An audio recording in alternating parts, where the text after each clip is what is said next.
ngi leen di wax asalaamaaleykum wa rahmatullahi taala wa barakaatu. mu ne yàlla wax na ne day danaa leen nattu yéen jullit yi, danaa leen nattu seet ba xam seen ngëm fu mu toll.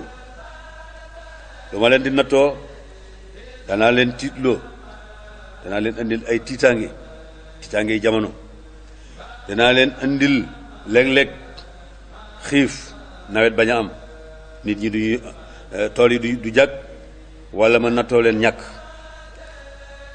danaa leen nattoo itam seen alal di wàññiku, danaa leen nattoo itam léeg-léeg ma faat ay bakkan yu bari. danaa leen nattoo itam ngeen bay ba yàgg ba am ca yaakaar, mbay ma man ci sama borom subhanahu wa taala ma nattu leen ci ba du ngeen ko jëriñoo.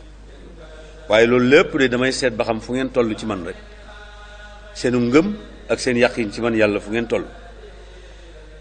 kon ñi nga xam ne kon na nga yow Seydina Muhammad sallallahu alayhi wa sallam bégalal gaa yi nga xam ne bu ma leen nattoo nattu yooyu ñu muñ, ñu ànd ak muñ gu dëggu ci seen xol, du ñu jàmbat, du ñu tawat, du ñu wax lenn loo xam ne day yàq seen iman.